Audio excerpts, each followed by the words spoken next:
And you are now live. Okay, this is Senate Appropriations, and we are taking up a variety of bills that have been referred to us because they have spending implications. And the first bill that we're taking up is S51.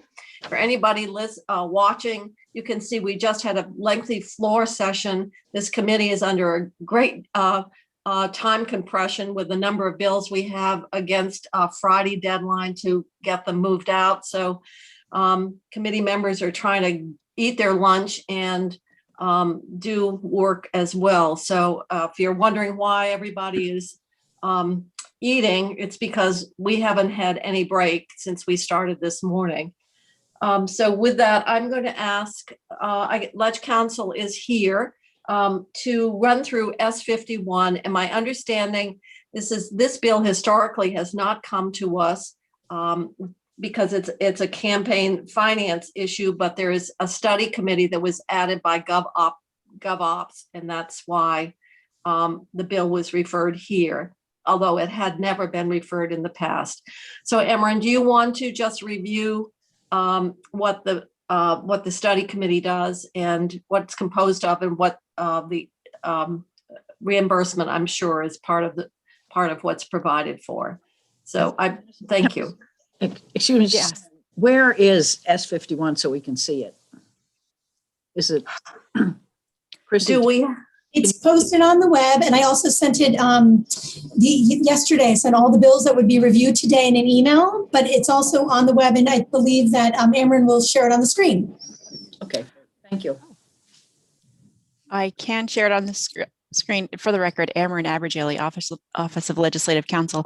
I see that Senator Polina has also arrived. I don't know if that changes how you would like to proceed, Madam Chair. Well, normally we would go with the reporter, and so we can go with Senator Polina now that he's joined us. We understand that the reason we have it is there's a study committee. So if you would talk to us about what the bill does relative to the study committee, who's participating, number of meetings, and what the estimated cost, that would be very helpful. Sure, thank you. Anthony Polina, Washington County Senate. Talking about S51, which basically outlines who can provide contributions to political candidates. But the part we're here to talk about now is the public financing study that's part of the bill. It basically would establish a committee made up of one senator, one House member, Secretary of State or designee, the Attorney General or designee, and the chair of the Ethics Commission and designee. And they would meet 5 times, and they would the senator and the House member would be open for reimbursement for those 5 meetings. The other members, the Secretary of State, AG, and Ethics Commission would be paid for out of their own funds. So we're basically talking about 5 meetings, 2 people for 5 meetings. And the idea is to take a look at what's going on with public financing around the country. There's a number of other states that are far beyond where Vermont is right now. As people probably know, if you paid any attention, nobody really uses our public financing mechanism these days. It's because it's not really set up to work very well, quite honestly. States like Maine, Connecticut, Arizona, now even New York City is using public financing as well. So what we want to do is take a look at what's going on around the country and come back with recommendations for change. So the committee would be 5 meetings. The only people that would get compensation, because they would be compensated by virtue of the positions they hold, would be the legislative members, the 2 legislators. Yes, 1 House member, 1 Senate member. Yeah, okay. Senator Baruth and then Senator Nitka. Anthony, I'm looking at what I think is the language. It's a draft number 1.1 amendment. Is that right? Public Campaign Finance Study Committee? Probably. Okay, I'm wondering, under the payment part, it does say that you can't get paid for more than 5 meetings, but there's no language that limits the group to 5 meetings. Is that purposeful, or? I guess there's an incentive to keep it to 5 if you're only going to be paid for 5. Well, only 2 members are getting paid. Right. Well, So- the others are getting paid through their own organizations. That's what it says. True. So it's up to those organizations to provide the funding or not. I'm just If you asking, chose, 'cause- if you chose to limit the number of meetings more just precisely, I would not have a problem with that personally. and We I- normally don't. The only thing we limit is the ones that we would compensate you for. So Yeah. this is, was going to say, I don't have any preference. I was just wondering what the plan was. I don't think We- there was much of a plan around that, to tell you the honest truth. we never have worried too much about if you want to meet more and not get paid. Our concern is limiting the number of Okay. meetings for which you are getting compensated. Sure. Is that me? It's not me. It's not me. It's Not me. I think it's you, It's Jane. me. Forget it. Okay. Um, Oh, gosh, last night I came in and a telemarketer had Gil on the line. It was, That might be shoppers coupons calling you won $1 million or oh, something. try to set the telemarketer straight. We're outlawing those, aren't we? I don't know. I just said, I'm Robocall. sorry, suffering from memory loss and I can't talk to you, and I put it down. So that was the end of that conversation. I'm sorry, that was a diversion from Senator Polina's comment. It was my phone. I apologize. Any other comments about the study group, Alice? You know, I'm just trying to look at this on my phone, and Senator Polina or Amarin, what does this bill do other than do the study committee? Is it mandating other stuff? I'm trying to Well, look. it is in a set. Basically, what it says is it puts into law who candidates can receive contributions from. And it says candidates can receive contributions from individuals, from people, from PACs, and from parties. Those are only groups, those are the only entities that candidates can receive money from as campaign contributions. If you think about it, you notice it does not include corporations.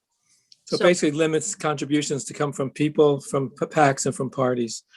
The other thing it does is that it basically says that if you're a PAC and you have an affiliated organization, like if you're the Monsanto PAC, you can't say People for a Clean Environment. You'd have to say Monsanto's People for a Clean Environment. You have to put the name of the I don't know what the word is, Emran, whether it's the cooperating organization or the connected organization's name has to be part of the name of the Connected. PAC. It's actually a bill that we passed last year. I was going to say, this sounds very familiar. Yeah, the Senate has passed these kinds of bills a couple of times already, but they seem to get bogged down in the other chamber. But we definitely passed this bill last year for sure. We passed there were two separate bills, but we passed both the contribution part and the study part. We passed them both. Okay, thank you. Sure. Okay, other questions of Senator Polina or Ledge Council? So we certainly have money within our legislative budget to support the compensation for the two legislators. So unless there are further questions, I guess Alice? I just say I'm not opposed to the study or having any of that, but I'm not going to vote for the bill because I am not at this point convinced that all corporations should be forbidden from people should Sure. not No, you're not there will be others that will agree with you, I'm sure. accepting that because there are sometimes many poorer candidates. Doesn't mean they're more influenced by a corporation or anything else, but they don't have the money to run. Sure. I Well, mean, that's actually where public financing would come into play as well, yeah, that's assuming we ever get there. right. Okay, that's all. Thank you. All right. Thank you.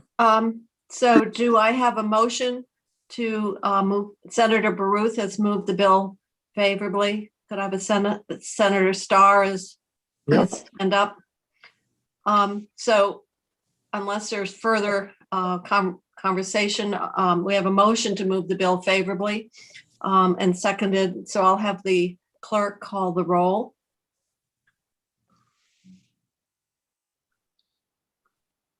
You're muted.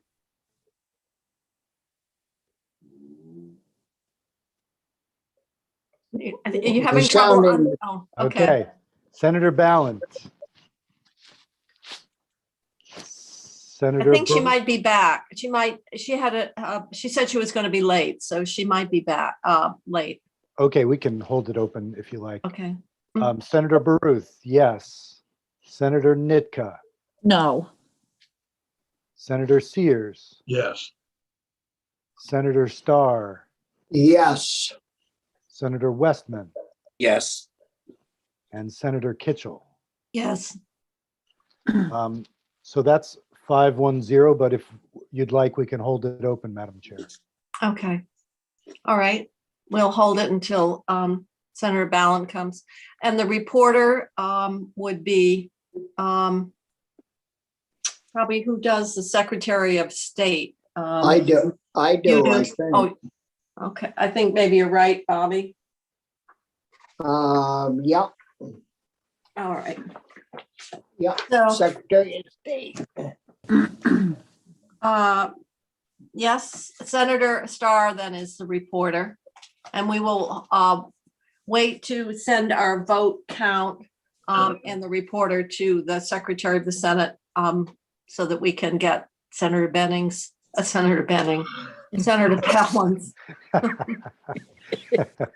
Similar thing.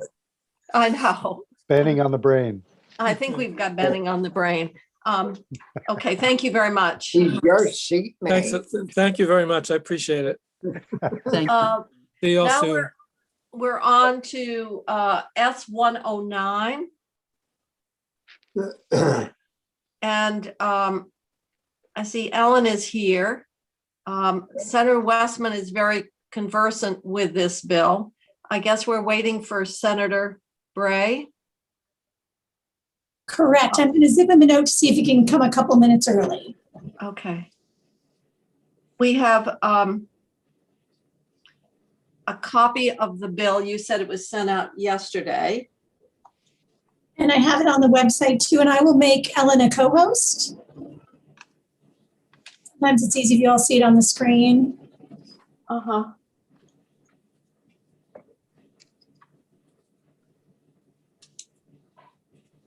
I found it here.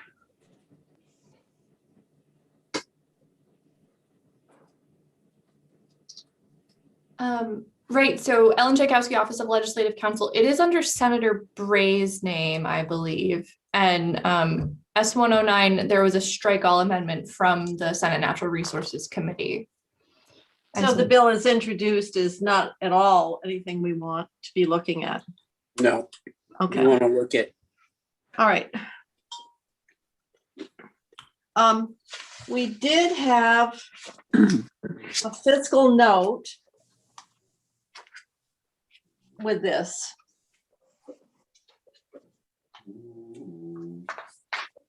Which was also sent out. Oh, yeah. Okay. Fiscal note. Okay. Yes. Well, the reason there was a fiscal note is because the bill sets a goal of 120,000 homes by 2031. And so the question becomes one is that goal, which is quite aspirational, what is the cost of it? And so the annual cost for that period of time would be $1 billion. And the annual cost to weatherize 12,000 homes. Now that's an assumption that all those homes, all 120,000 homes are owned by people that we're assisting every single one of them. Because a lot of people who have financial ability can obviously invest in those weatherization activities. But if we were to provide assistance and just using the average of 10,000, which is what I believe is the average in for the state weatherization program that we've had for years operated by OEO, that's about 10,000. So to do 12,000 more homes a year, it's 102 million per year. So we're putting out a goal, but I don't know to what extent that the cost or what it would take to underwrite that goal was a topic of discussion in natural resources. It was, I think, and also part of this bill, section Section 3 directs the Public Utility Commission to come up with a slightly more specific budget for that weatherization goal, as well as weigh in on whether a thermal efficiency charge would be something that could fund this goal long term. But in addition, Section 6 does contain a number of appropriations related to this goal. Well, Okay. and You're Right. you're expecting us in 20 minutes to vote on $35 million? Well, this is the governor's proposal off the,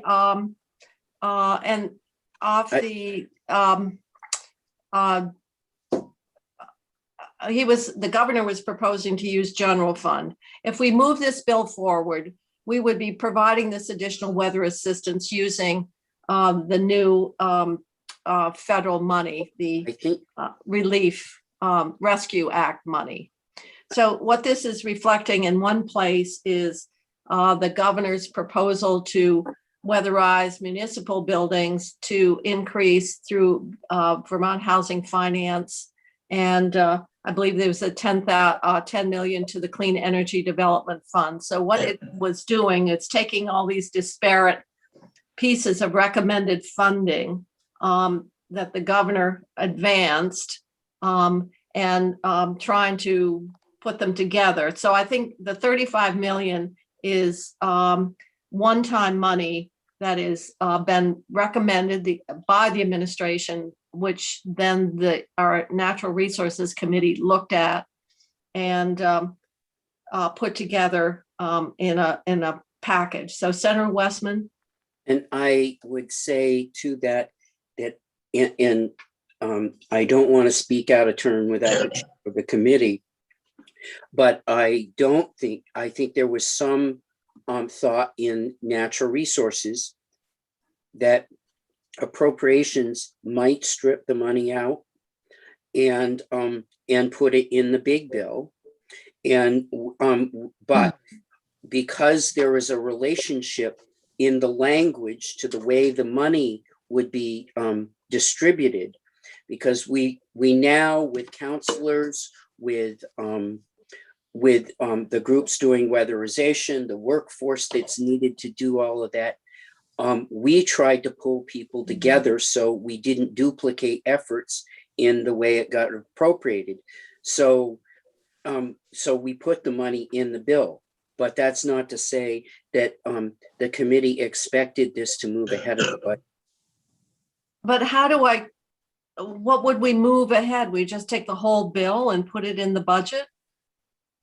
I think that's part of the question that I think the chair of our committee, I've encouraged him to have with you, because there are pieces in this about the administration's proposal had workforce development money going to the HFA. They have workforce money going to the CAP agencies and workforce money for workforce development going to Efficiency Vermont. We tried to make an attempt to coordinate those efforts better. And you can't do that without talking about the money. Well, that's why I'm saying, and I guess Senator Sears is referenced it. I'm not ready to vote on a $35 million project in 10 minutes. Come on. This is not I'm gonna vote yes on it. All right, well, It's like, we because have it's some just- options here. We can hold it and have it as part of our larger budget discussion. And Senator Bray did send me an email around, what options. One would be to move weatherization money out separately from these federal funding sources and to get this structure going, or to hold it. So my first question and thought was to consider moving the bill out on its own. And I've got to go answer the door. Well, one problem I have while the chair is out is the weatherization program and the guidance for who's eligible for it. I just got an email from a guy who lives on his Social Security and whatever he can withdraw from his IRA.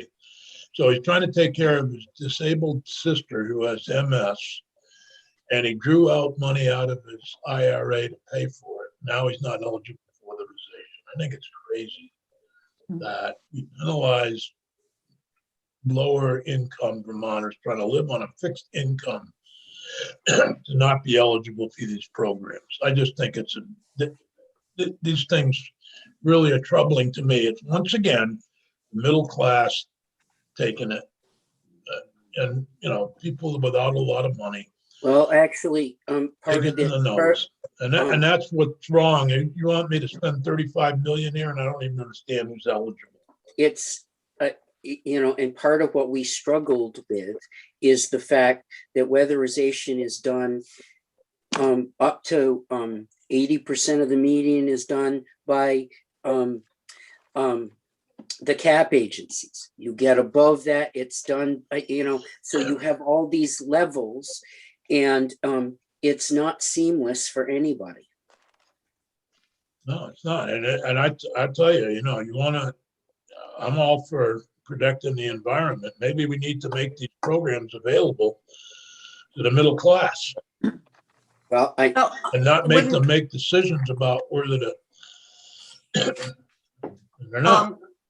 I don't know could somebody just tell us 80% of average median income? How high an income does that get us? So it The varies by. median oh, income, Yeah, say for a household of 3. well, I read somewhere the median income in Vermont's like 45.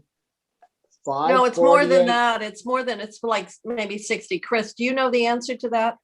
So it varies by county. I think it's as low as around 40 in some counties up in like Essex, Orleans, perhaps. Chittenden County is about 62, Washington 61, Addison 61. So I don't know Bennington's. I'm not sure. So your constituent, Senator Sears, as long as they are, so say Bennington is also 60, then they should be able to have an income of 48,000 and still require for The 100% point is coverage. that you draw money out of your IRA. It counts as part of your gross income, and all of a sudden, you're not eligible for this, and this. Oh, And Well, it's a problem, and it's a problem I've talked with Senator Cummings about in the past. But I think we need to readjust some of these programs so that they're more eligible for the middle class. If you well, want either to that get or incentivize the middle class to put solar panels on their house, put in heat pumps and do stuff like that to help them. You're not helping them. You're actually, I really think we should re-examine the eligibility for these programs. That's part of the problem with this whole, at least on the, we should take a look at what they did on the federal stimulus package. that's what we're talking about. That uses an income test of 80% of area median income. No. The federal stimulus money that people got is based upon if a single person, 75,000. Oh, you're talking about the payment. If I don't know how you. Do you We want would any have to do that with responses? different funding source, Senator Sears, because if we use the federal rescue plan, it does come with an income test. So we would be talking about I'm not sure assisting. that the state fiscal comes with an income. The rental assistance came with, and the homeowner assistance came with an income test. But the No income state- test on that? I don't know. I'm not aware that there is. Okay, Senator Bray. Yeah, so the low income weatherization program is built on a federal program, and that's where the 80% AMI test comes from. And in fact, so what the bill does is it, as currently structured, it adds 20% to the amount of money that will be going to low-income weatherization for the next 2 years. And then it will increase the amount of weatherization going on for moderate income and upper income Vermonters, because once you're paying your own way, there are attractive loan rates, but you're paying your own way by probably in the neighborhood of 40%, based on the kind of things we've seen in the pilots that we've been running in the last 2 years with the help of Approach, right? We took a little money 2 years ago through Act 62 and said, you guys can start doing more on thermal. They didn't used to be able to do that. And then this past year, we passed 337, which gives them a $2 million pilot. The whole idea was to start ramping up towards doing more of this work before we actually had a bill like this. So the overall goal for a decade is 120,000 additional homes in 10 years. The question before us, though, is how much we think we could do. Do we want to appropriate money now? I get the feedback that this is a lot of money to move out, even though it's the amount that the governor was recommending, and maybe understand what that continuum looks like in terms of, if you want to, out of that 120,000 homes, how many would be owned by Vermonters who would in fact be encouraged either through low interest loans or no interest loans to finance their own weatherization because they have the financial capability. The number of houses that can be funded through what has been the traditional weatherization operated by OEO, and what would be that next band, which I think has been the topic of concern, because the treasurer said that once you get above the weatherization assistance program, there's a band of income households that won't participate because probably for the reasons Senator Sears is talking about in terms of the limited income. Right. And so I'm thinking, to speak to those if you wish. Well, I'm not sure that the committee is ready to move the 35 million appropriation at this point. I'm not. So Okay.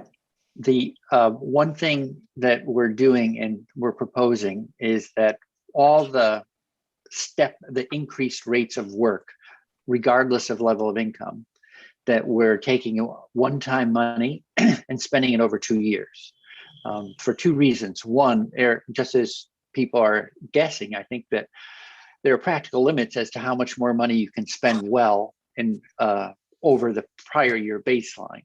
And so, for instance, the Office of Economic Opportunity came back and said, yes, we could do 20% more. We're comfortable with that.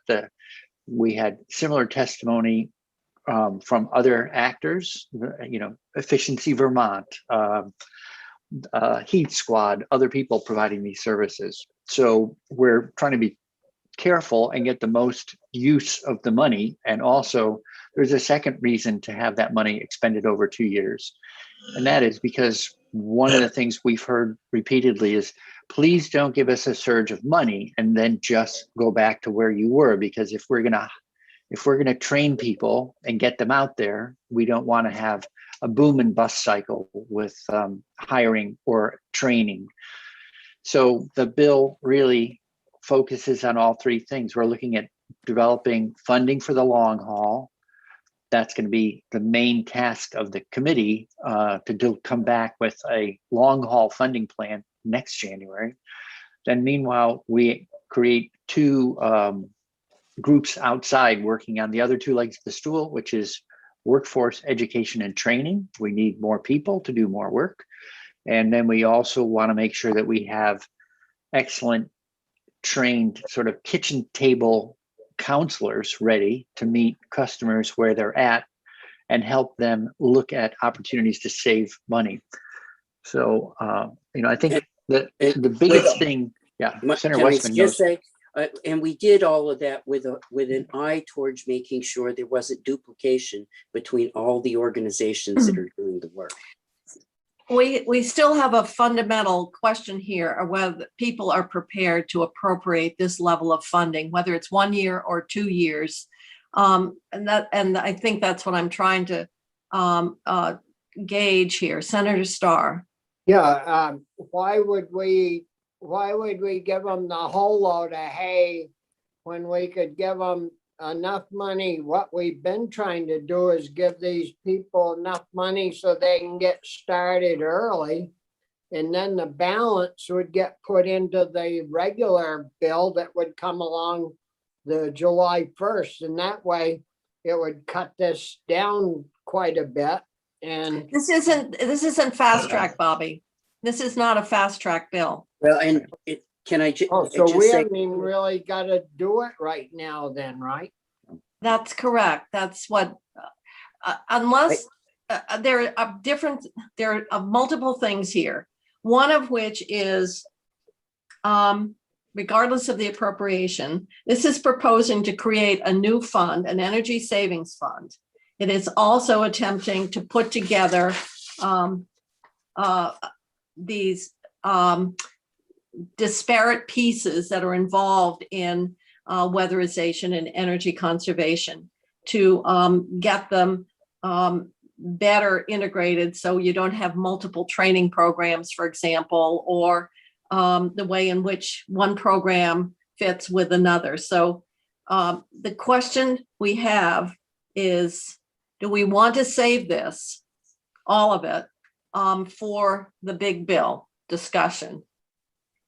And I will tell you, and I am sure that we are going to be getting a bill from the House that will carry this appropriation for weatherization.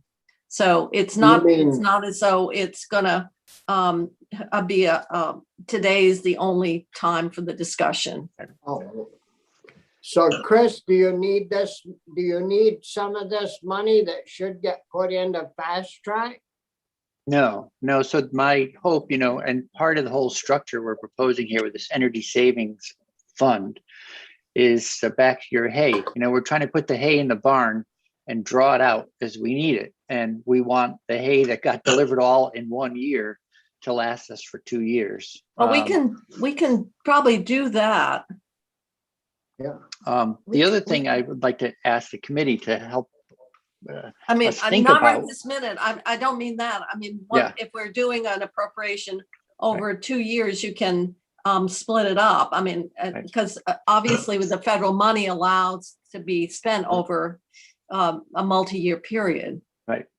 Well, and I think if it's in the barn, the energy savings fund, then it's less apt to get pulled out of our barn and fed to someone else's animals.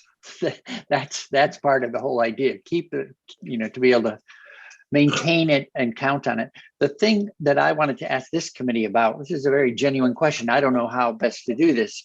My sense of watching Joint Fiscal Committee deal with administration proposals once money is that you have limited, kind of a thumbs up, thumbs down. So if we put this money in the barn, and it's actually, the barn is owned by Department of Public Service. That's how we do the energy savings money for Efficiency Vermont. How does the legislature have anything to say about it once you've put it in there? Well, we can do it exactly like we've done with the CHINS money when we had $7 million it has a fence around it. So we don't even need to create a special fund to protect the money. There are mechanisms to do that as long as it's defined. And then you set forth the parameters under which that money can be authorized. Okay.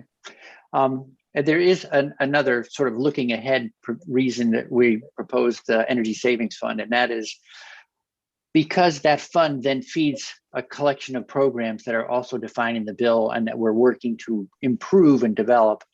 I thought it would put us as a General Assembly in a better position talking to outside funders, including our congressional delegation, because it makes us a little more shovel ready, as they said 10 years ago. Like, we have a fund, we have a mechanism for appropriating, we have partners who are fundable and whom we have vetted. So that's the other piece of proposing a fund. Okay, so I need to get the sentiment of the committee in terms of, do we want to just take this and consider it as we're developing our FY22 budget?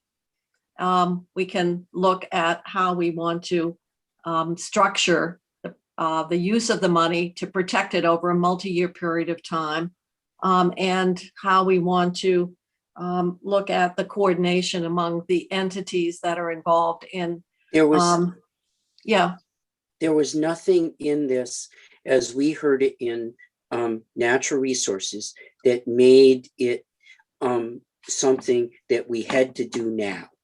And the gearing up to do the workforce for weatherization, the gearing up to do a lot of this stuff.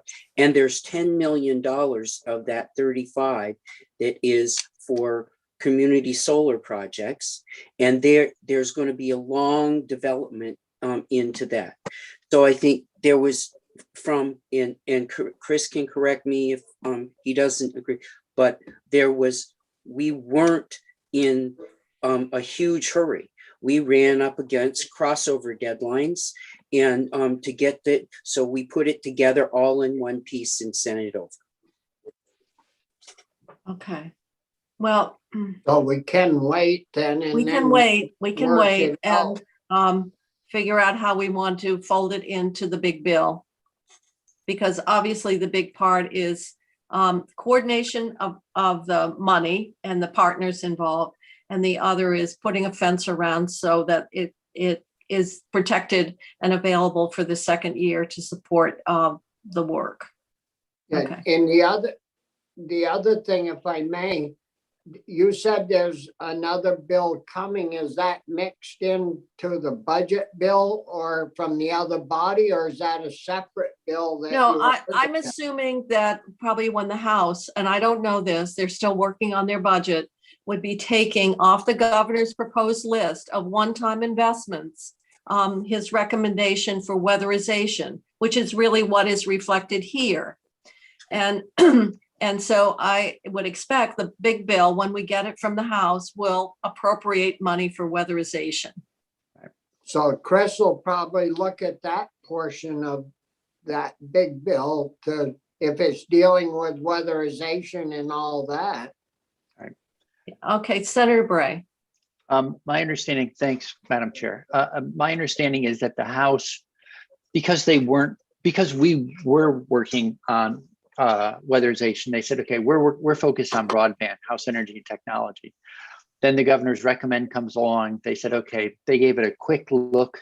And I think for the most part, they're just passing the governor's recommend, is my understanding, along, counting on what we're doing on this side to really take the deep dive into how we would address weatherization. The other quick note I wanted to make is because we did push to make crossover and we continue to learn more, and we're taking some additional testimony as we have some refinements, and they are refinements, not big changes.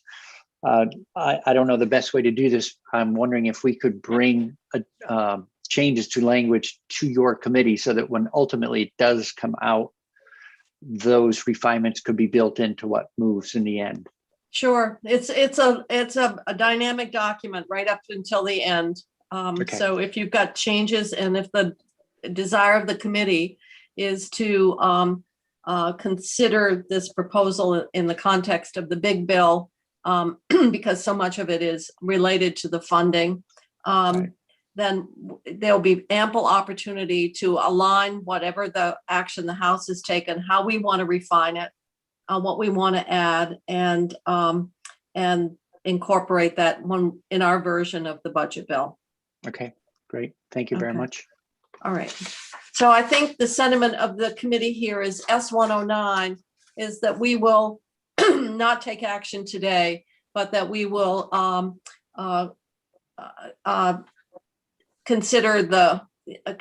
take it and consider it as we're building the big bill.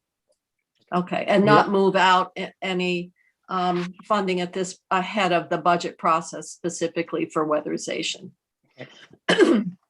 Okay. I do have thank you very much. And I do have a sort of a practical question.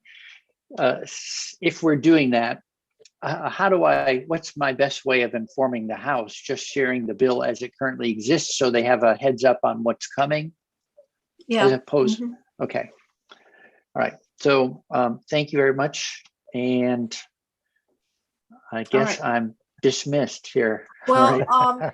as long, well, as, and the other thing is, as the committee wants to make refinements, then Senator Westman can convey them so that they're considered when we do this piece of the big bill.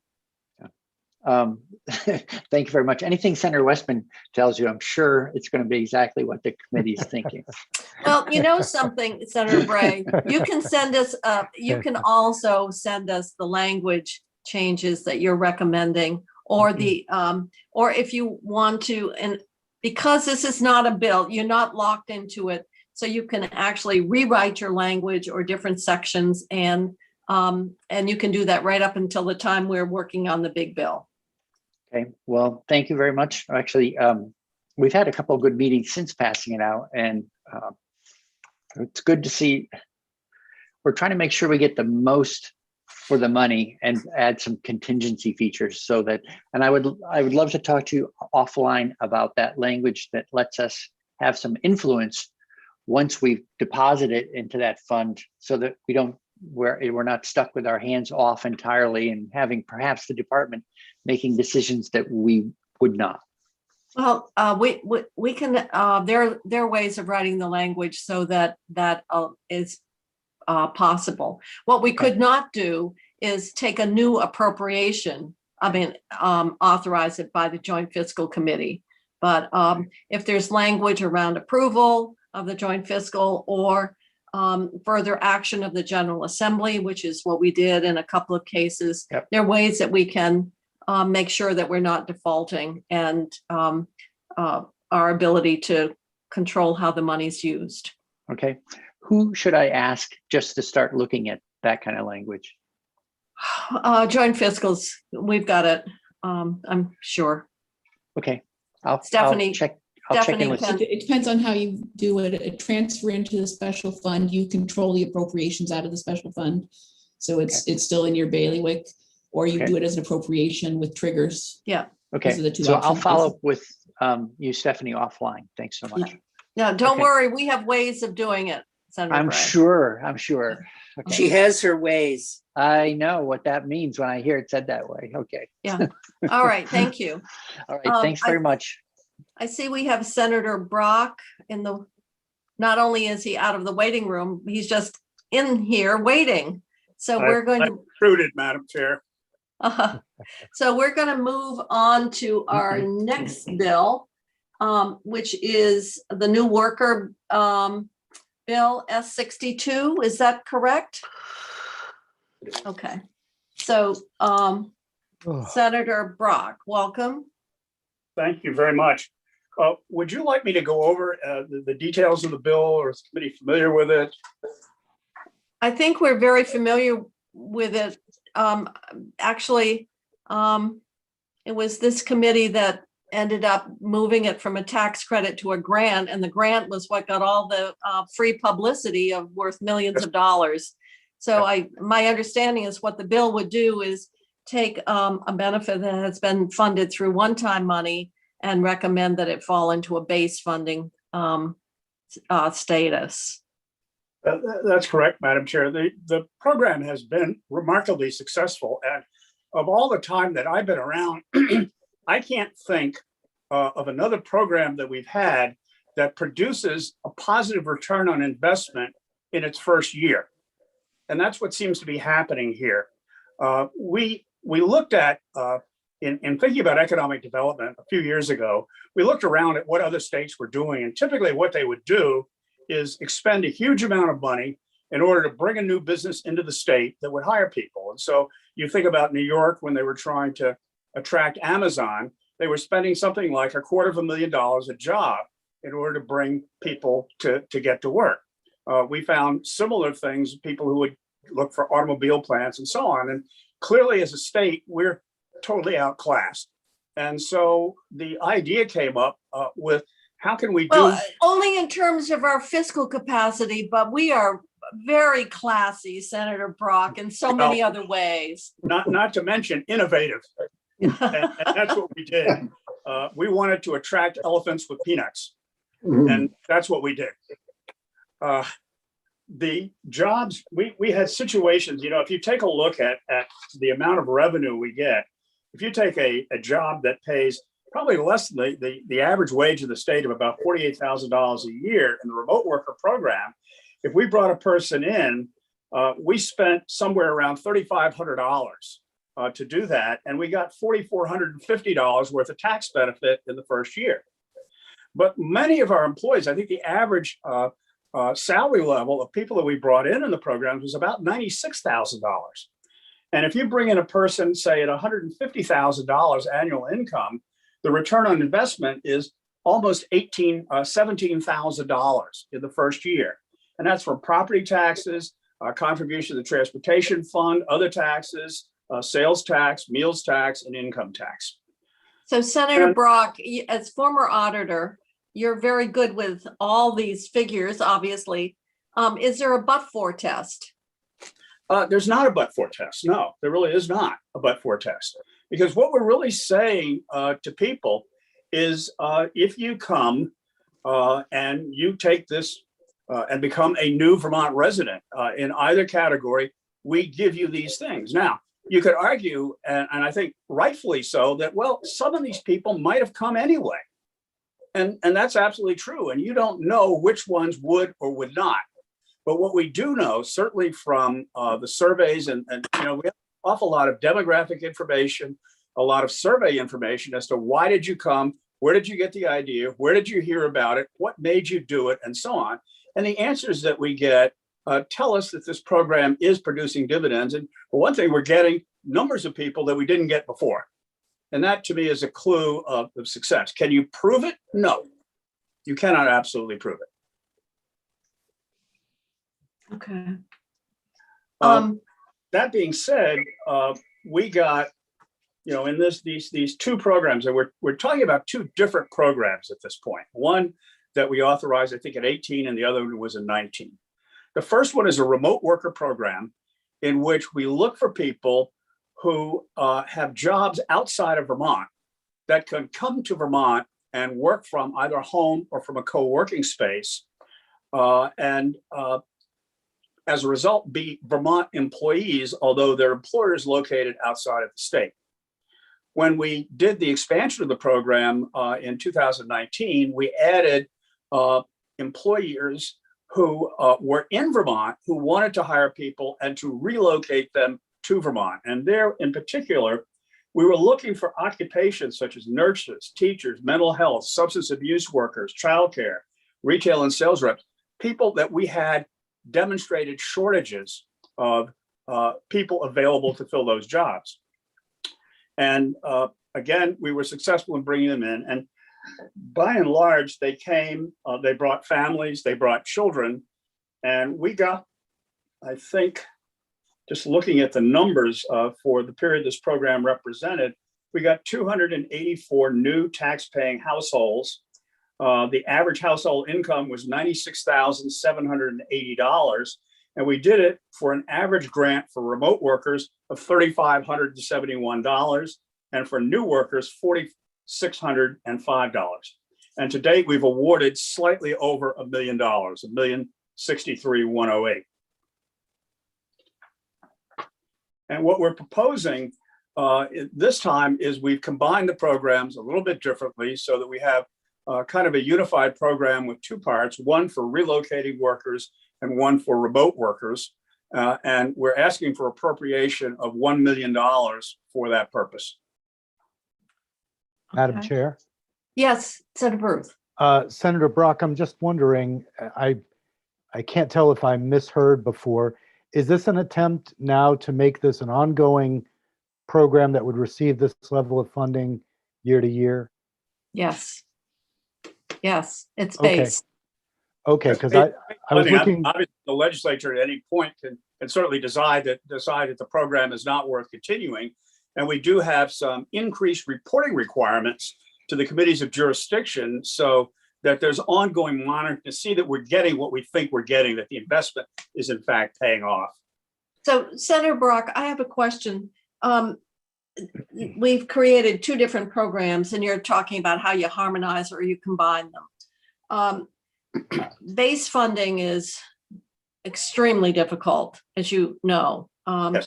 Even if we aren't able to find base funding, but we could do some continued one-time support. Would you still want to move ahead with the redesign of the two programs? Yes, we would. Okay, because at this point, we're not in the budget process. We are not able to commit. If we say, well, $1 million for you, $1 million here,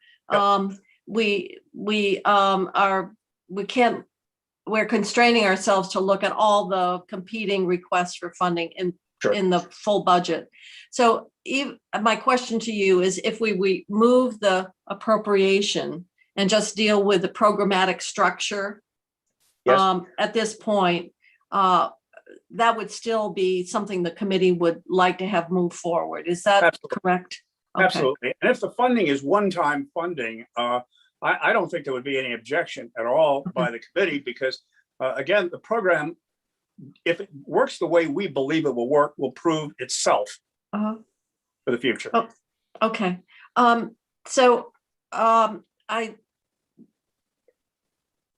Normally what we would do is simply remove the appropriation section and let the bill move forward. And then we would deal with the $1 million request as part of our 22 budget deliberations, whether we continue funding for, I don't know, 1 or 2 years, so to speak, in advance for this newly redesigned or this redesigned combination approach.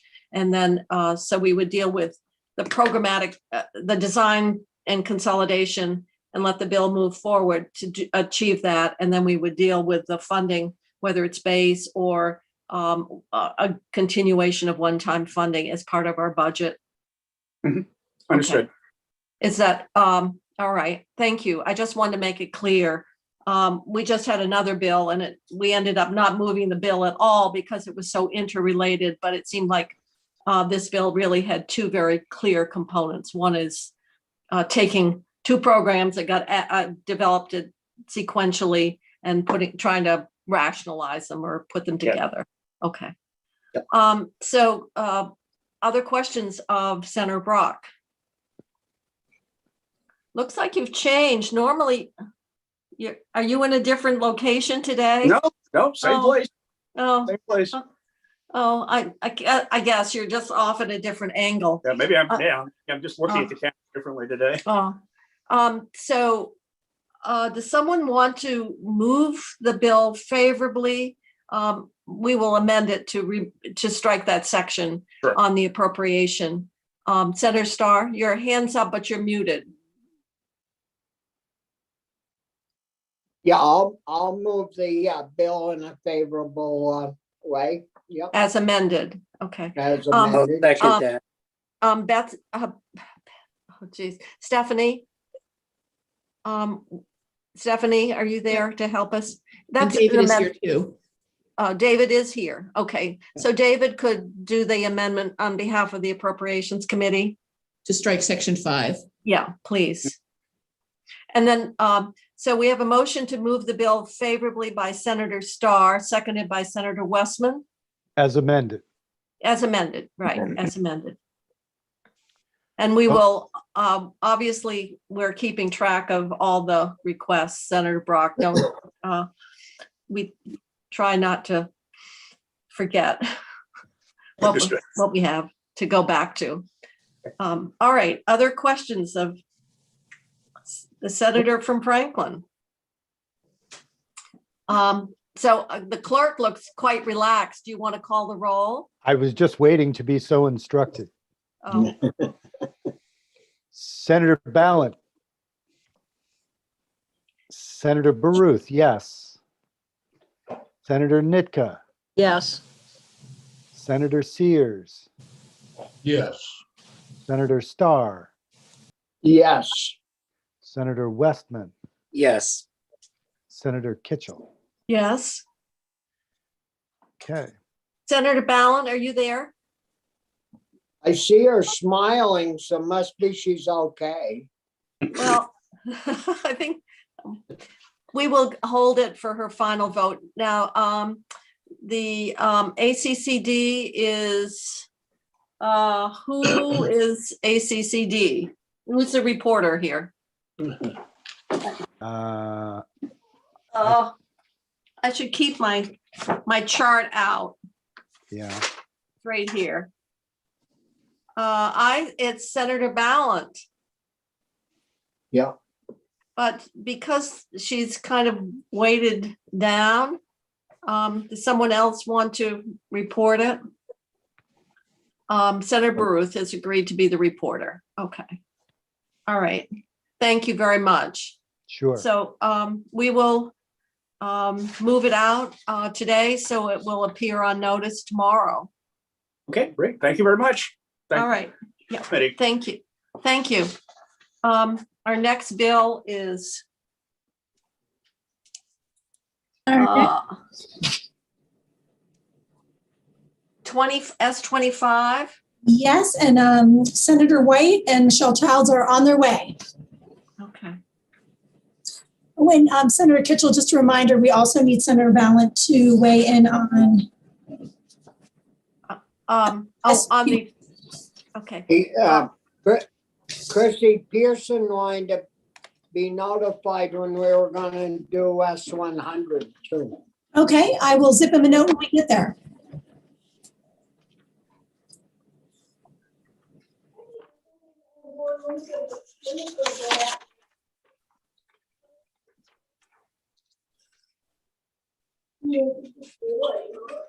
Senator Ballin, are you there now?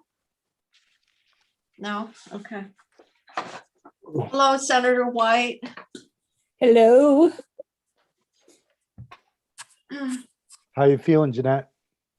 I'm fine. Yesterday I was fine most of yesterday afternoon, and then about 3 o'clock I just went. So I'm hope I can last until about 4:30 today. It's like jet lag. Is this still from your vaccine? Yeah. I'll be done. Oh, wow. I'm sorry to hear that. Well, Jenny said yesterday that certain blood types, and I heard that. I told him that if you're, and she agreed that that could happen. If you're positive, you're not as impacted as if your blood type is a negative. Oh, good. Well, I'm an O positive, so that disproves that theory. Because I guess so. I'm just an anomaly. Well, I guess you really got hammered. I'm sorry. That's okay. Did you find out, Jeanette, whether you have any blood or not? Maybe there's something else in your veins. You know, I will check. That's worth checking. I'll check. Thank you.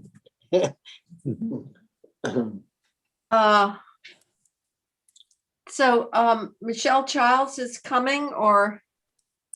She is on her way. Okay. So Senator White, S25 has apparently created a lot of work for many committees based on comments that have been made. So the bill we have here has a financial impact, and I believe Stephanie and Michelle have been emailing back and forth in terms of how any approach, because we're advancing money out of to the fund. So if we want to go through S25 quickly, why the bill is now here, I think has to do with that, to that funding section. So I don't know who wants to speak to that. Michelle, are you the best person? I know you and Stephanie have been, but if you could describe what the bill intends to do, and then we can maybe make sure the mechanics work. Sure. So, good afternoon, everyone. So there are a few sections of S25 that are focused on social equity, and one of them creates the Cannabis Business Development Fund. And I can go through that language with you at some point, but I just wanted to kind of give you the initial setup so you can hear from Senators White and Sears if they'd like to kind of talk to you about why it's in there. Okay. Creates this fund, and there's an appropriation of $500,000 into the fund. The fund is to be utilized by ACCD for the purpose of assisting certain communities who have been historically disadvantaged by cannabis prohibition to being able to participate in the legal cannabis market.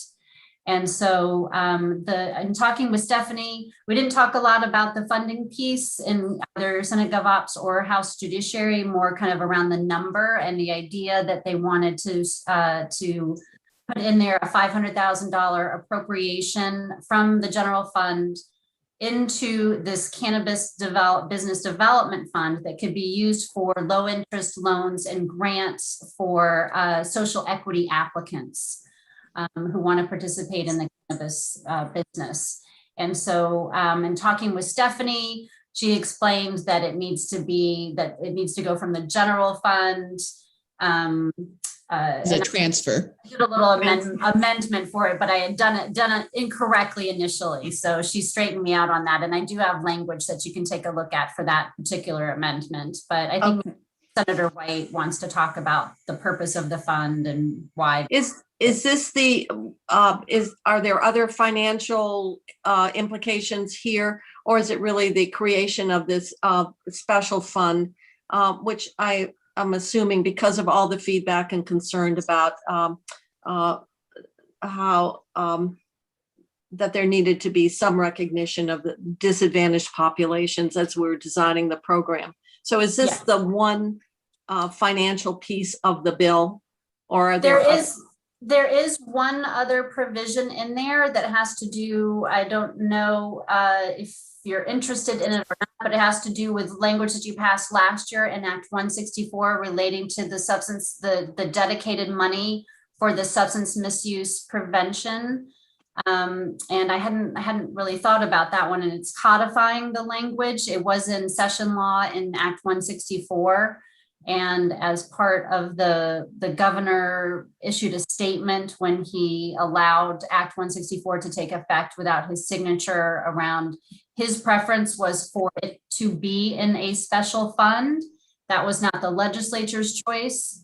And so there's a little bit of tweaking. There's codification of the language that was last year with some tweaking to kind of put some guardrails on it. The governor was concerned, and I think Senator Sears can talk to that. Yeah, it's based on the language we used for the justice reinvestment, really. Okay. Tries to make sure that that funding is kept. So it gives if they only spend 8 million only, if they spend 8 million and they're authorized to spend 10 million, the next year they could spend 12. It can carry forward. So it carries forward. Okay. And but that didn't change anything, the percentage. Didn't change anything in percentages or anything. It just tried to build that fence around the money. All right. So Senator White, you want to talk a bit more about the Cannabis Development Fund then that's provided for? Is that coming out of Judiciary or is that GovOps? It was an interesting bill because it went to Judiciary, and then some of it had to do with municipal issues and the board itself. So we took that on, and then we also worked on this development fund, and then referred it, and then gave the information to Judiciary, and Judiciary passed it out of their committee actually, but we were the ones that worked on the fund. Is this a subject to repayment once revenues start coming in? We did not discuss that, whether it should be or not. What we felt is that there are a couple bills in the House that, and there was a suggestion here that there be a fund established, and that the revenue, that there be a percentage of revenue from the revenues that go into that fund.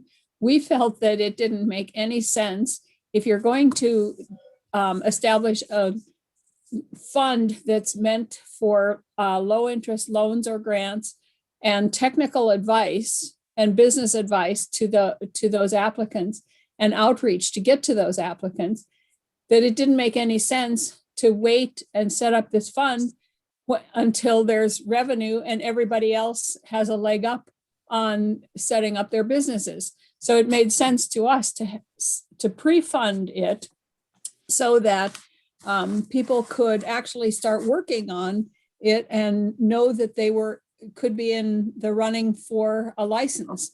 The reason So- that I asked is because a lot of the upfront costs, we're advancing money out Right. of the general fund with the prospect that with the revenues generated, once the system got operational, then that money can be repaid. So it's a cash flow Yeah. kind of thing. So I'm just wondering, are you envisioning the 500,000 a direct appropriation or a sort of a transfer and sort of that cash advance with the understanding it would be subject to repayment out into the future?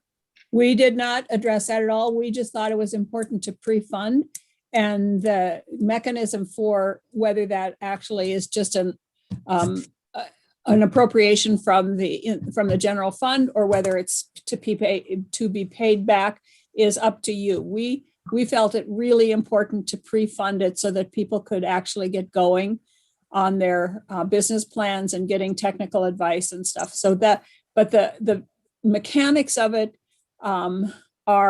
we left completely up to you.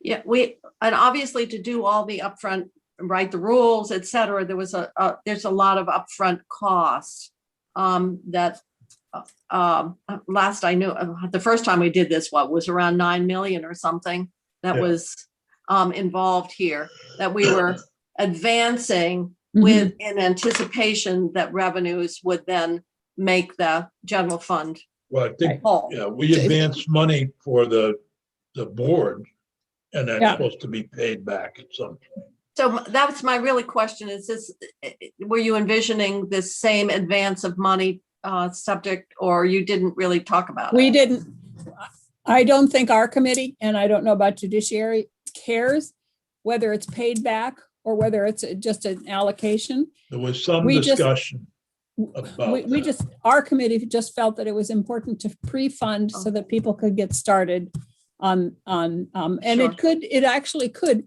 We had suggested at one point, but it didn't get into here, but it could be set up as a revolving loan fund also. Oh, Michelle, I see your hand up. I just, I wanted to add, I thought I did send you I just excerpted those sections that deal with the Cannabis Business Development Fund out of S25 and emailed those to you as they appear in the judiciary amendment. So if you look at that language, they did set it up as a revolving loan fund. So as people pay back those loans, that money goes back into the fund. And the fund is not just the $500,000. It's also going to include monies from the existing dispensaries that may choose to participate in the adult use market through obtaining an integrated license. So the way that Act 164 works is that when they start licensing next spring, the first people licensed are small cultivators, testing labs, and integrated licensees. And there's only potentially 5 integrated licenses, and they would be available for the current dispensaries that hold a registration on a state registration. And then they go a little earlier than the other retailers that come online in the fall. And so for the benefit of being able to do that, they're going to pay this early fee into the Cannabis Regulation Fund, but they're also going to have to pay 3% of their gross profits from that early time that they get to sell before the other folks get to sell, up to $50,000. So there's potentially $250,000 dispensaries that will go into the Cannabis Business Development Fund, in addition to the $500,000 appropriation. And so with regard to future funding of the Cannabis Business Development Fund, that's, as Senator White mentioned, that they didn't really talk about that, but the startup could have potentially $750,000 for loans and grants there. And if they are doing loans, then that money will be repaid into the fund.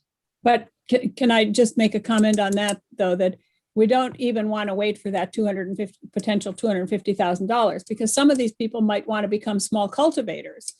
Well, if they want to become a small cultivator, they need to get their business plan and their technical advice in place so that they can provide it to the I integrated. understand the rationale for wanting to make the money immediate. I Yeah. was just wondering the mechanics of Yeah. knowing that we have to put money out up front to get this going. Whether we needed to be clear that what kind of conditions went with it, and whether as revenues are being generated under this tax and regulate structure, then this is one of those, along with a lot of the other upfront costs, like writing the regulations and the staff and all that, which used to be around $9 million. Maybe that got changed, that was being advanced. Then once the revenues flowed, then they can, then they're available to pay back that cash advance. We leave that up to your wisdom. Okay. I would suggest we pay it back. Okay. I think we'd be fine with that as long as it's there up front to start. Okay. Which I certainly understand it. It's of no value if it's not immediately available. Stephanie, you have your hand up. Yeah, so the draft that Michelle has envisions actually a transfer, a use of general fund into this new fund and an appropriation out of the new fund. It does not create the new fund and spend in anticipation of some pot of money backfilling that fund. That would be a bit more drafting. If you were trying to do it that way, which is the way you did the board last year, but very clearly structured that you created a special fund, you spent into it, but you have the excise tax when it comes in, its first use is to make that all whole. This particular fund isn't structured like that yet. And it's No, but that's a choice ahead of us. Do we want to structure it like we did the other, or the way it's currently written? I would suggest we structure it the way we did the other, Okay. so that the funds are paid back to the general fund. Because it's creating a, you have to go back in and look, but you would, in addition to the underlying bill, which has the dollars being paid back out of the excise, you would appropriate out of this, you would create the fund, have no transfer to the fund. You would have the appropriation of $500,000 out of the fund, creating a hole in the fund. And then you would have to write a section that is in tandem with the underlying cannabis bill from last year. So if we did it the way it's written, then we would be appropriating general fund, and that would be out of that 211 million that we have available. You would actually be appropriating it. You would be transferring it to the fund, and then the appropriation would be out of the fund. Yeah. And that's the other alternative, is to take some of this year's one time. What that would do is then it keeps the money there as a revolving fund. And you don't have the wait time. You don't have a ding on the treasury. It's cleaner. And it's a smaller amount of money than the whole, 2 or 3 year structure of the board that we went through last year. So that is the way it's currently written would do exactly what I'm talking about. Or the amendment that we Michelle would need has done. to know that out of that general fund that we have available, one-time money because of higher revenues for this fiscal year, we're just like we did for brownfields, we're taking 500,000 of that available general fund to capitalize this cannabis development fund that would be available out forever. And I mean, ongoing to provide this kind of technical assistance and to assist these defined eligible populations. Yep. Okay, so Senator Sears, you want to just simply say, No. for this I don't- purpose, it would be cleaner, and we'll just say we've taken 500,000 off that list to get this going. Sounds good to me. Okay, all right. Thank you. I'm going to leave you now. Thank you so much. Everybody's had their fingerprints, I think, on S25. I don't think Ag has yet, but I'll Oh, they leave on have. that because Oh, I they don't have. Oh, okay, great. Thank you. Can I just say, And maybe natural resources, I don't know, because this is a very energy intensive product. Because you really, grow lights really work the best. Oh, outdoor is much better. well, and through it all, you've had Michelle Childs shepherding this for years and years. And years. I know our children started out as infants and now they're in graduate school. I don't think they were even born when we started it. Um, I'm going to So- run. Thank you. Okay, thank you. So what we have here as drafted, as Stephanie has had Michelle drafted, would simply say we're going to take 500,000 from available one-time general fund to support the legislation and to capitalize the development fund. So does someone want to make do we want to move the bill favorably, understanding that that's how we're funding the Cannabis Development Fund? So it would be an amendment from this committee. Yes, it would. Mhm. Yes. I would Okay. have to. Okay, so do I have a motion to move the bill favorably as I'll amended? move it favorably as amended. Okay, Senator Westman moves the bill favorably as amended. Senator Sears, you want to second Yep. that? Sure. Okay. Okay. And Stephanie, we have that drafted already because you've been working with has it Michelle on it. drafted. She has it all set to replace one section with the proper way to Okay. transfer and then appropriate the dollars. So we don't even have to wait for that amendment. It's already Is that- done. It's already that- been, I would like to run it through editing before you submit it to the secretary, but the language is fine. Is that the one that you sent that says General 354731? It's right on the screen, Dick. Oh, I'm reading it on my other thing. No, it's not the one that I've got. I didn't send this one out to you. I sent it to Chrissy, and so I don't know if she then emailed that one to you or not. I got it. Okay.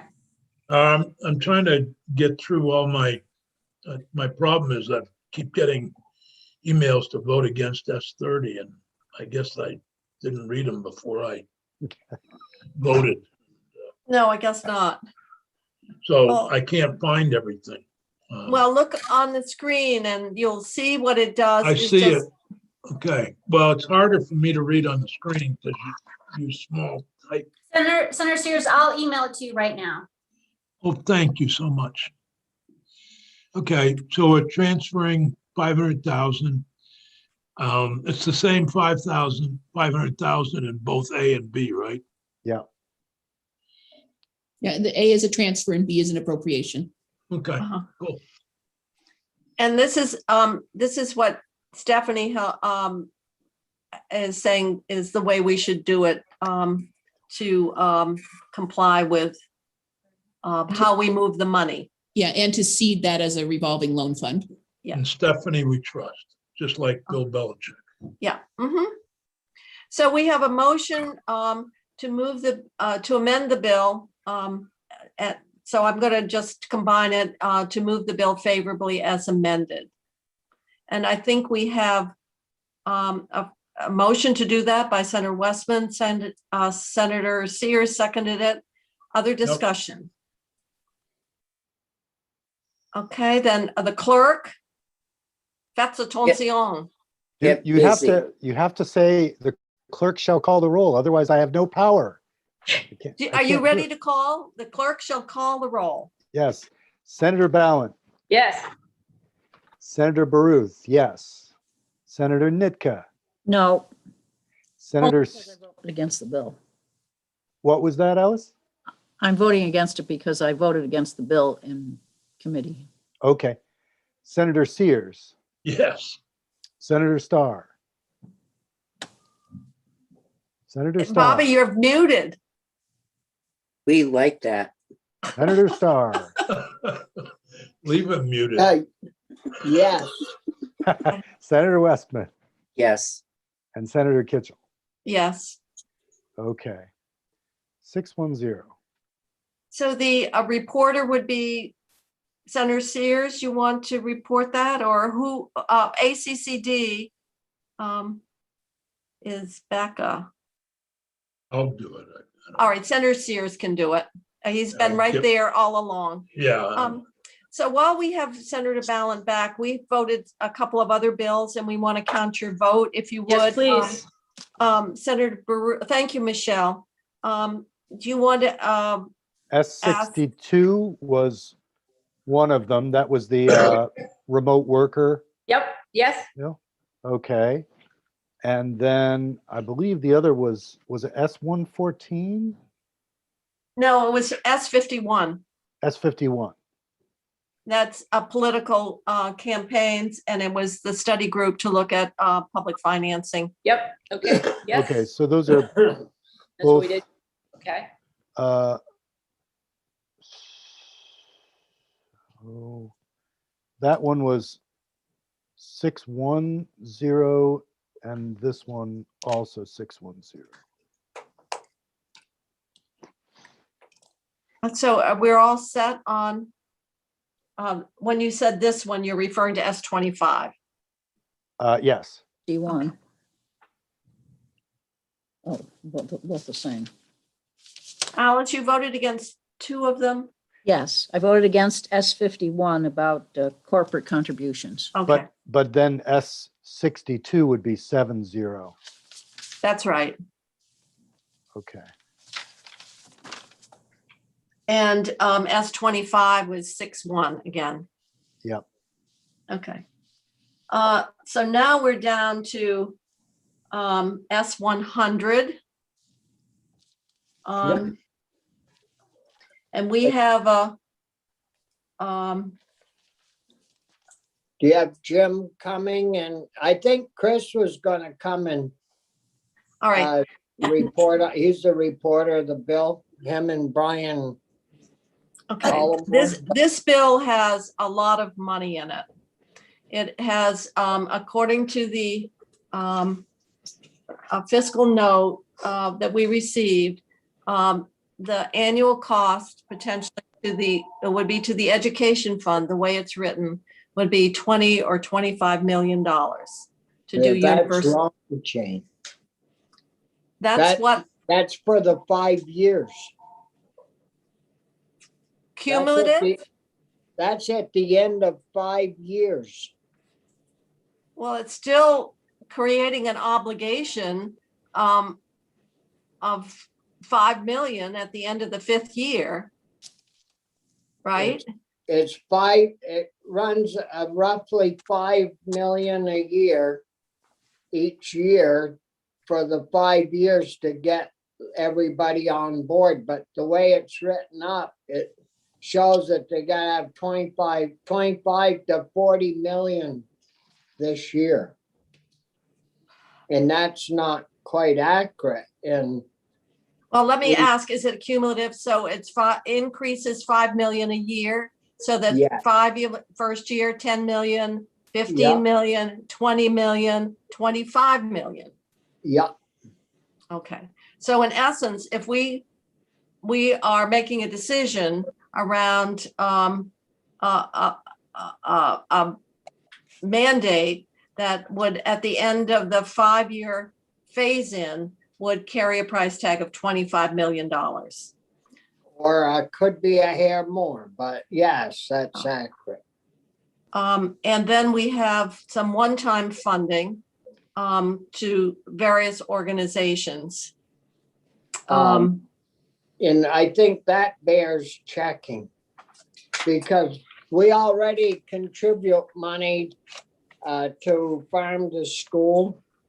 And yesterday, when we had the Secretary of Education in, he was talking about having education change some regulatory issues that was going to free up people that then he could move over to help Rosie administer this program.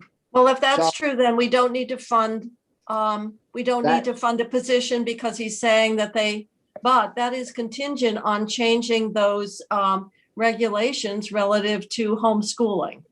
Yeah. But And he he did said say- that should be done. I mean, that's what he testified to yesterday. Well, at this point in the process, a couple of things. You just saw what we did with the efficiency, and that is the extent to which, first of all, some of the one-time funding, and I know that the farm to school, I believe, a lot of the money has gone to assist schools with the acquisition of food storage, I believe, refrigeration, et cetera. I think that's the program that does Yeah. that. Well, So my question is, if we've got $380 million going into schools under the federal bill, the extent to which that funding stream would address that need at a great higher level, if that is a permissible use of the money. yes, And do we know that at this point? But it seems like some of what we are doing here, in fact, could be done with that money. with all schools rather than the dribs and drabs that we've been able to fund. Do we know that, Stephanie or Jim? Do you have a sense of whether the ESSER money, that would be a permissible use? Oh, so it's Jim responding to you. We haven't specifically looked at that with JFO, at least I haven't. So let me look into ESSER 3 funds. That's the most likely category for you. Yeah, what I was wondering, and we don't necessarily have to have an answer today, but we're operating against a deadline, and that is the extent to which these other related, there was an increase to pay schools for more local foods. Yeah. What I'm saying is that within the context of where we are right now, we're not making any ongoing base commitments of funding until we get to the big bill, because all these initiatives or all the competing needs for funding have to be weighed out and prioritized as part of that process. So what is helpful is knowing to what extent some of these expenditures, in fact, can be underwritten by the schools because they're getting a total of about $380 million of resources that are flowing through with these federal funding sources. Okay. Now, We don't have an absolute answer, but we do know that the ESSER monies are pretty broad. So there's a high likelihood that they will be able to be, if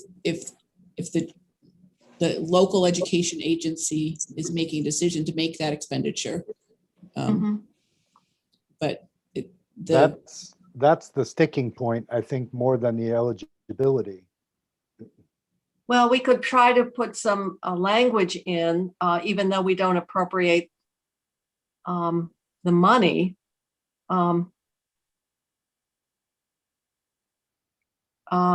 For schools, it's across. It's going to vary because some schools have had the benefit and others are not. Senator Baruth. I was going to say, I can't imagine that there would be a problem using the ESSER money for feeding kids, because we've been doing it right along since the beginning.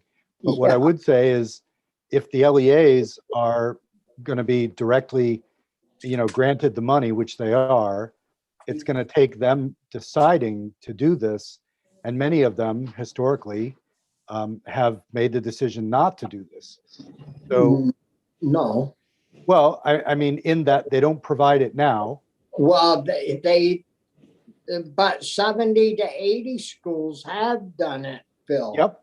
No, I'm not saying that no one has. I'm just saying the fly in the ointment of using the ESSER 3 money is that you're going to get a difference of opinion from various LEAs about participating.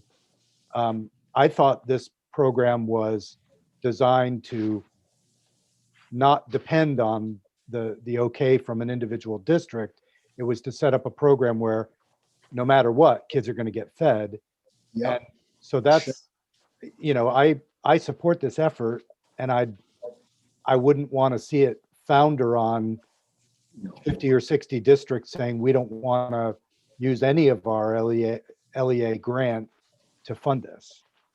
You know what I mean? Well, even if they can't, if we think this is a priority to support some of this, I mean, I have to tell you right now, for me to say we should put, because I've been getting emails or concern about a mandate for universal meals that's going to carry an out-of-year price tag of 25 million to the ed fund, is not one that I want to do lightly. This is a very significant funding obligation that we're not going to be able to fund through the general fund. No. There's no way this can be funded through the general fund. So the question before us is the extent to which we want to pass legislation that people will say it's an unfunded mandate. It's not an unfunded mandate. It is a mandate that will fall to the education fund. Our Senator North Country Supervisory Union, Jane, is going to get 9.9, yeah. It's $9.97 million for Orleans Essex Supervisory Union and this new money. And if they can't use a few thousands of that money to feed the kids, we're in bad shape. So I think we ought to mandate it that they do use this money, this federal money, and work their way into a system that would carry on after this money is gone. I don't think we have the authority to do that. We don't. No, We can use our bully recommend- pulpit, but we can't require that they do it. Madam Chair. Yes. So Bobby, you remember when we were talking about this and whether there was a pass through of any kind, and there's not. It goes to the LEA. They have discretionary authority, and then they're audited by, we're not even auditing them. It's a completely separate relationship, but we are being granted a certain number of millions in the American Rescue Plan 2. So I would be for using some of our one-time money for the next That's the other option. 2 years to do the first 2 chunks of 5 million each, and then after that point have it go to the ed fund. So that way we wouldn't have local LEAs deciding not to participate. It would be a mandatory program. We'd be funding the first 2 years up front with one-time money, and then we'd move into the hit to the ed fund. But then they're going to hit it. What that'll do is when it goes to the ed fund, it's going to already be at a $15 million level. Well, the other, yeah. I mean, we could always continue to fund after the 2 years, but I'm just saying that having the plan include the say so from every LEA in the state is not the way to structure this, I don't think. Senator Westman, you had your hand up. So do you foresee starting the free or universal meals in September? Yep. Yes. Then isn't this a discussion that should be had in the budget? It's a little late though, come July 1, and then you're gonna fire it up August 15th. So They, I'm saying if the budget passes with it in May, they're going to know, and it isn't like you. But isn't this something like all the other things that should be measured against what we have to do? no, not really. Well, We've gotta feed the children. well, let me just say that we are sitting here as a committee dealing with the fact that we have residential care homes that are telling us, and one of them is in your district, Senator Starr, where they're having trouble taking care of our senior residents. We have our mental health agencies saying that they have waiting lists of hundreds of people needing mental health services. We've got our state colleges that are saying they need help if we're going to have them survive. So to make a decision around obligating this level of spending, independent of all those other deliberations, is one that we don't normally do, because we want to be able to set those priorities as we're looking at them in total. So Senator Pearson, you have your hand up. Yeah, thank you. Hi, everybody. Just want to make sure it's clear. The mandate is that everybody do this, but it's not instant. Everybody is doing it now in all of our schools through the pandemic into September, is my understanding. But then schools have time. Now, I would hope most of them will continue, because food insecurity issues are not going to go away a month after the pandemic ends. But in point of fact, the legislation in front of you gives schools a 5-year on-ramp. And so to the extent we're concerned about budgets that have already been passed at the school level, they might wait a year.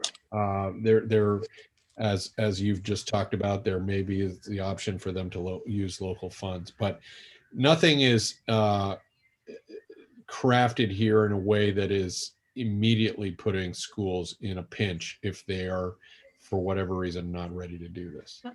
I fully understand that. One of the other things that I'm just throwing out here, which we know is creating a tremendous pressure on general fund, and that is whether our teachers' OPEB of 14 million should be moved to the education fund. So there are a number of budgetary issues here that are all converging relative to the extent to which we want to move currently existing education expenditures to the education fund. I understand it's incremental. It's like funding a position for half a year, but knowing you've got to annualize it. So what we're talking about is a ramp up of 5 years to a obligation of 25 million or whatever it is. I know this committee blanched, and we had real concerns about pre-K, which at that point was 7 million. So this is, if we're looking at it in total, it's a very substantial impact on property taxes as we currently are funding education. I for sure, and I don't envy the decisions you have to make. It's not necessarily on the property tax. The sales tax is outperforming, and the blanching at preschools in the prior years was at a time when we were seeing Vermonters report food insecurity of a rate of 1 in 10. It's now 1 in 3 or 1 in 4. So those are the realities. I understand. The universal, though, is bringing in kids from all income levels, as opposed to the kids that are traditionally viewed as those that are the most food insecure. So it gets rid of that any stigma or delineation, although hopefully schools have moved away from that. But by going to universal, we're basically saying, we don't care if your family has an income of 500,000 or 5,000, everybody gets a free meal. So I've got to take a break because I have two carpenters who want to get paid instantly. So I'm going to suggest. Maybe you'd be better off we keep you working. You can't pay them. Well, I'm going to have to suggest that